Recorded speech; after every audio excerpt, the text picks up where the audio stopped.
Bismillahirrahmanirrahim. Assalamu alaikum. I am Hassan Latif, one lecturer of computer science. Today, our subject is data communication and computer networks. Today, we are going to discuss what are the types of data transmission.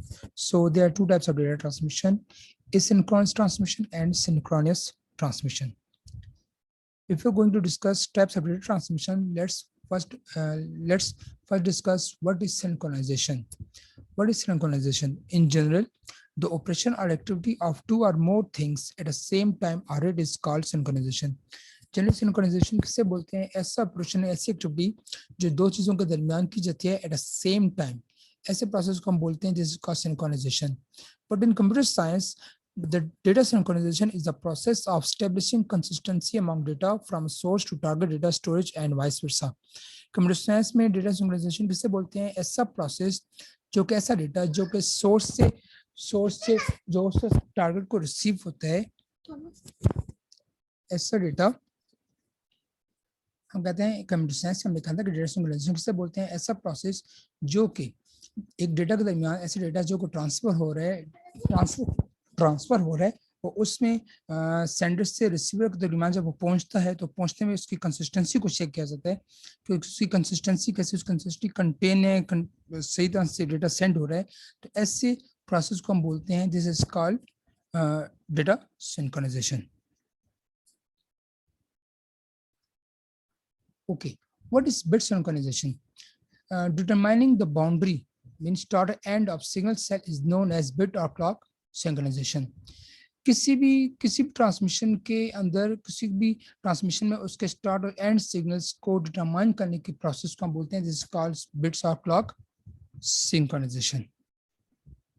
Okay, why bit synchronization techniques are used? मतलब हम किसी भी process के अंदर हम bit synchronization techniques को क्यों use करते हैं? कहते हैं कि bit synchronization techniques are used to make sure that a signal sends from one host of the communication can be rightly decoded by the receiver. मतलब कि कहते हैं कि ये टेक्निक है, ये टेक्निक इस बात को इंश्योर करती है एक ट्रांसमिशन में जब डेटा सेंड हो रहा होता है, मतलब कि एक होस्ट से क्लाइंट को सेंड होता है, मतलब या सेंडर से रिसीवर को जब डेटा सेंड हो रहा है, तो ये टेक्निक इस बात को इंश्योर करती है कि जो डेटा ट्रांसफर हो रहा है एक लोकेशन दूसरी लोकेशन में, वो सही तरह से ट्रांसफर हो जाए. मतलब कि आपने जो मैसेज सेंड किए वो मैसेज जब रिसीवर को डिलीवर होता है तो उसी शेप में या उसी फॉर्म में उसको रिसीव हो जाए. तो इस टेक्निक की बनस्बत, इस टेक्निक की वजह से ये टेक्निक बात इंश्योर करती है कि वो रेडली सही तरह से सेंड हो जाए, रिसीवर उसको उसी पोजीशन में या उसी शेप में उसको रिसीव कर ले. तो इसलिए हम ये टेक्निक यूज करते हैं बिट सिंक्रोनाइजेशन की. Okay, now what are the types of data transmission? हमारे पास डेटा ट्रांसमिशन जो डेटा ट्रांसमिशन हमारे पास दो तरह के उसके टाइप्स हैं. एक हमारे पास एसिंक्रोनस ट्रांसमिशन है और दूसरी हमारे पास सिंक्रोनस ट्रांसमिशन है. Okay, what is asynchronous transmission? A way of transmitting data in which one character is sent at a time and there may be uneven amount of time between characters. ऐसी transmission जिसमें हमारे पास एक वक्त में एक character send होता है, एक वक्त में एट द सेम टाइम एक वक्त में सिर्फ एक कैरेक्टर सेंड होता है और उनके बीच में हमारे पास अनइवन अमाउंट ऑफ टाइम होता है. मतलब कि जो उसके बीच में जो टाइम है उस टाइम को हम प्रेडिक्ट नहीं कर सकते इसके बीच में कितना टाइम है. तो ऐसी ट्रांसमिशन को बोलते हैं asynchronous transmission. A start and stop bit notify the receiving computer when the computer begins and ends. और उनके बीच में हमारे पास एक बिट होता है, इसको हम बोलते हैं स्टार्ट या स्टॉप बिट. हम एक ट्रांसमिशन के स्टार्टिंग एंड में एक बिट होता है और एक उसके आखिर में भी एक बिट होता है और ये बिट्स हमें नोटिफाई करती है, बिट्स हमें बताते हैं यहाँ ट्रांसमिशन स्टार्ट कहाँ हो रही है और खत्म कहाँ पर हो रही है. इसको हम ऐसे भी डिफाइन कर सकते हैं. The term asynchronous is used to describe the process where transmitted data is encoded or pre-arranged with start and stop bits specifying the beginning and ending of each characters. जो हमारे पास एसिंक्रोनस टेक्निक, एसिंक्रोनस जो term है ये चीज को describe करती है, ऐसे प्रोसेस को डिस्क्राइब करती है कि जब हमारे पास डेटा हमारे पास प्री अरेंज होता है स्टार्ट और स्टॉप बिट्स के साथ. वो इस चीज को भी स्पेसिफाई करती है किसी भी डेटा के दरमियान या किसी भी कैरेक्टर के स्टार्ट और एंड को भी स्पेसिफाई करती है. जैसे एग्जांपल हमारे पास है, example of asynchronous transmission is shown the following figure. ये जो फिगर है ये आपको देखिए बता रहे कि ये सेंडर को रिप्रेजेंट कर, ये रिसीवर को. इन देखें के बीच में हमारे पास ये डेटा सेंड हो रहा है, क्लियर. और डेटा के बीच में हर स्टार्ट के ऊपर देखिए एक बिट हमारे पास 0 है और यहाँ पर लिखे एंड में एक 1 है. अब ये 0 रिप्रेजेंट कर स्टार्ट बिट को, 1 रिप्रेजेंट कर एंड बिट को। कोई भी ट्रांसमिशन होती है तो ट्रांसमिशन के बीच में देखिए ये बिट्स हैं, ये डेटा को रिप्रेजेंट कर रहे हैं, और इन हर ट्रांसमिशन के स्टार्ट में एक जीरो रिप्रेजेंट कर यहाँ ट्रांसमिशन स्टार्ट हो रही है, और यहाँ वन रिप्रेजेंट कर यहाँ पे ट्रांसमिशन स्टॉप हो रही है। आप एक बात करते हैं, और बात करने में बात के जो स्टार्टिंग पॉइंट है वो जीरो को रिप्रेजेंट करे और एंडिंग वन को रिप्रेजेंट करे, ठीक है। और इन बिट्स के दरमियान गैप है, ये गैप जो हमारे पास ये अनइवन अमाउंट ऑफ टाइम होता है, मतलब कि हमें नहीं पता होता कि गैप क्या है। जैसे आपको छोटी एग्जांपल देता हूँ, ईमेल। आप जब किसी को ईमेल करते हैं, ईमेल इज जो ईमेल हम सेंड करते हैं, this is example of asynchronous transmission. आप एक ईमेल सेंड करते हैं रिसीवर को, जब ईमेल सेंड होती है तो रिसीवर को जब ईमेल मिलती है, तो जैसे ईमेल मिलती है तो उससे पता भाई ईमेल में मिल गई है। अब ईमेल जैसे इसको मिलती है तो मतलब कि वो स्टार्ट जब मिलती है तो उसके स्टार्ट में 0 बिट होता है, और जब वो ईमेल खत्म होती है, देखिए आप देखते हैं जब आपको ईमेल मिलती है तो आपको वाली ईमेल डाउनलोड होती है, जैसे डाउनलोड होना खत्म होती है तो खत्म होने के दरमियान उसको हमको पता चल जाता है भाई, जब वो वहां पर लिखा आ जाता है कि डाउनलोड कंप्लीट या फुल ट्रांसमिशन, तो वो अपना फुल स्टेटस शो करती है, तो आपको समझ पड़ी मुझे ईमेल मिल गई है। अब इंटरनली ऐसे होता है कि इंटरनली जब ईमेल रिसीव होती है तो उसके रिसीव हमारे पास 0 बिट होता है, और जब खत्म होती है 1। अब ईमेल रिसीव होने के बाद अब हमें ये नहीं पता होता कि दूसरी मेल कब आएगी। अब दूसरी मेल का टाइम हमें नहीं पता है कि दूसरी मेल कब है। अब वो दूसरी ईमेल के बीच में जो टाइम है वो 1 मिनट का भी हो सकता है, वो 1 घंटे का भी हो सकता है, वो 1 दिन के बाद भी हो सकता है, 1 महीना भी हो सकता है, 1 साल भी हो सकता है। अब दूसरी मेल कब मिलती है उसका आपको पता नहीं चला। जब आपको दूसरी मेल मिलेगी तो मेल मिलने के साथ ही आपको नोटिफिकेशन आ जाए, नोटिफिकेशन आ जाता है कि you have received an email, आप उस ईमेल को चेक करते हैं, ठीक है। तो ईमेल हो गया हमारे पास अच्छी एग्जांपल है इस सिंक्रोनस ट्रांसमिशन की। इसके अलावा हम इंटरनेट यूज करते हैं, इंटरनेट हमारे पास बेस्ट एग्जांपल है इस सिंक्रोनस ट्रांसमिशन की।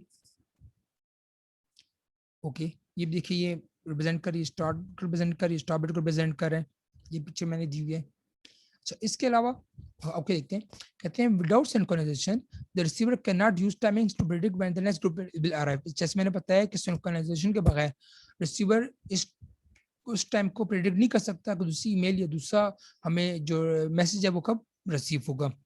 To alert the receiver to the arrival of a new group, therefore an extra bit is added to the beginning of the each byte. Receiver को मतलब कि जब भी किसी भी कहते हैं to alert the receiver to arrival of new group, receiver को अलर्ट करने के लिए कि आपको दूसरी ईमेल रिसीव हो रही है, तो उसके स्टार्ट में हम क्या करते हैं, एक्स्ट्रा बिट ऐड करते हैं ताकि उसको कंफर्म हो जाए, उसको पता चल जाए कि भाई दूसरी ईमेल मुझे रिसीव हो रही है। Start bit has an value of 0, it is called space state. Start bit जो हमारे पास वो किसी को रिप्रेजेंट करता है, वो रिप्रेजेंट करता है 0 को, और जो 0 है इसको हम स्पेस स्टेट भी बोलते हैं। The value of 0 indicates that a character is about to be transferred. 0 किसको रिप्रेजेंट करता है, ताकि ये इसको रिप्रेजेंट करता है कि जैसे हमें एक कैरेक्टर रिसीव हो गया, and it will alert the receiver and it gets ready to receive the character. ये जस्ट रिसीवर को अलर्ट करने के लिए होता है ताकि रिसीवर अलर्ट हो जाए कि उससे एक ईमेल या कोई इंफॉर्मेशन उसको रिसीव हो रही है। This type of transmission is commonly used by microcomputers, and the data is transmitted character by character as the user types it on a keyboard. ये जो नॉर्मल ट्रांसमिशन है ये बेसिकली नॉर्मल यूज की जाती है, कॉमनली यूज की जाती है माइक्रो कंप्यूटर्स में। मतलब माइक्रो कंप्यूटर्स जो आप लोग कंप्यूटर्स यूज करते हैं, पीसी यूज करते हैं, हम टैबलेट्स यूज करते हैं, हम डेस्कटॉप कंप्यूटर्स यूज करते हैं, मोबाइल्स यूज करते हैं। These all are the examples of microcomputers. And the data is transmitted character by character as the user types it on a keyboard.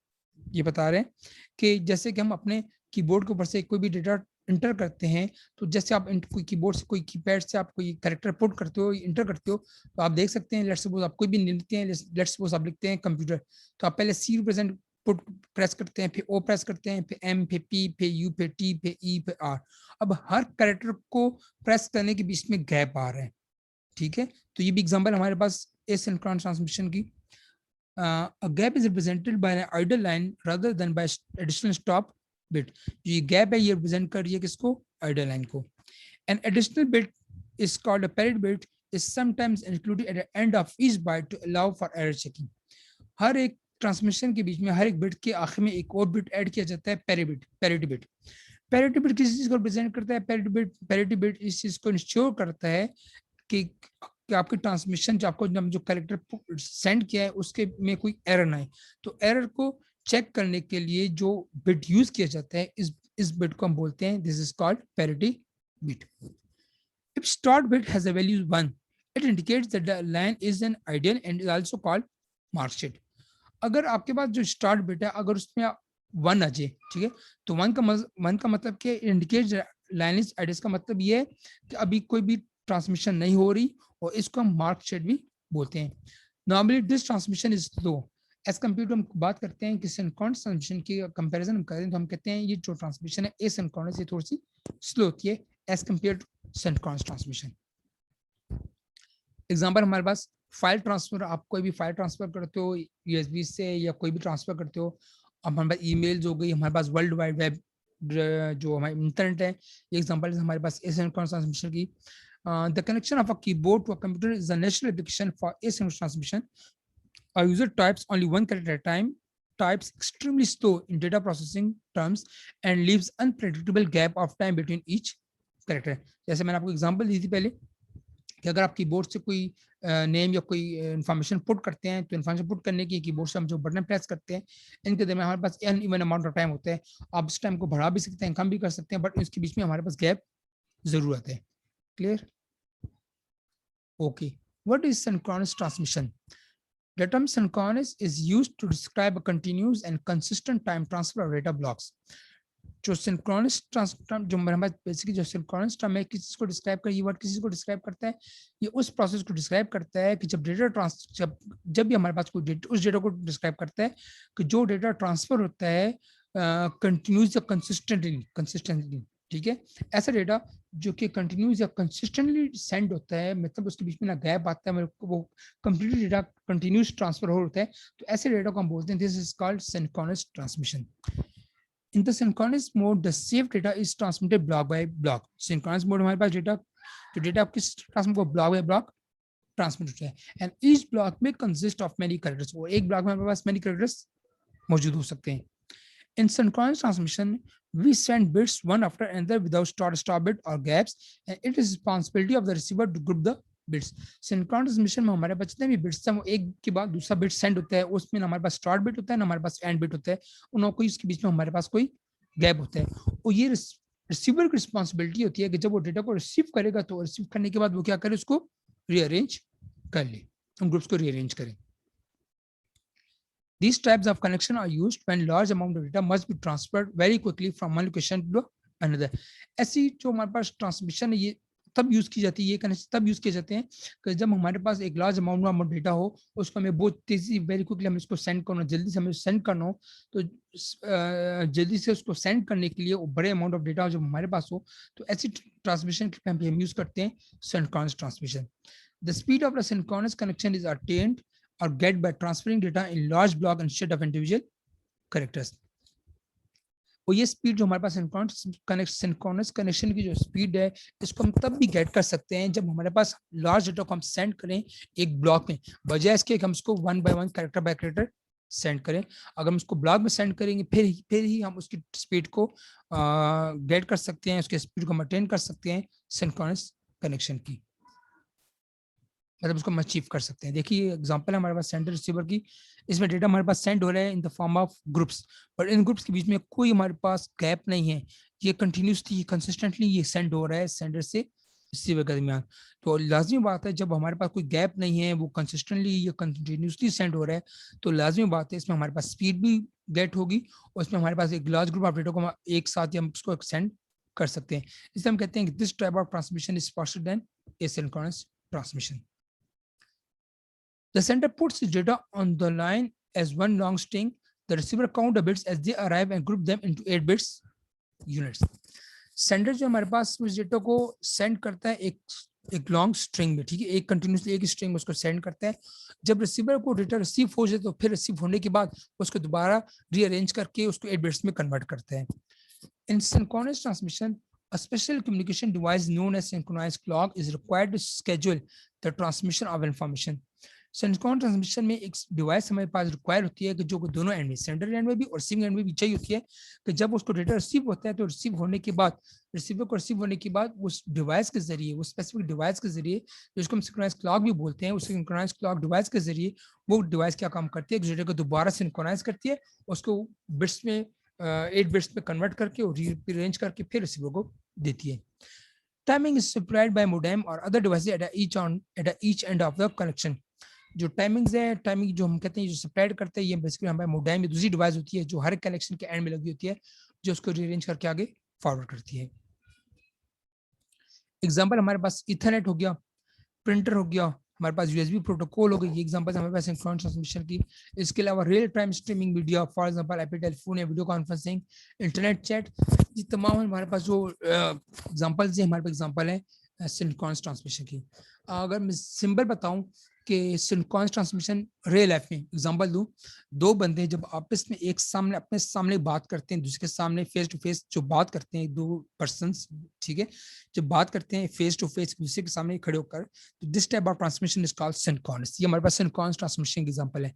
But जब दो बंदे आपस में बातचीत करते हैं फासलों में, किसी डिवाइस के थ्रू, मतलब मोबाइल पर बात करते हैं एक दूसरे के साथ, जब दो बंदे आपस में मोबाइल में के साथ बात करते हैं फासलों में रहकर, मतलब एक शहर से दूसरे शहर में, तो इस टाइप का जो ट्रांसमिशन है इसको बोलते हैं एसिंक्रोनस ट्रांसमिशन। क्लियर हो गया?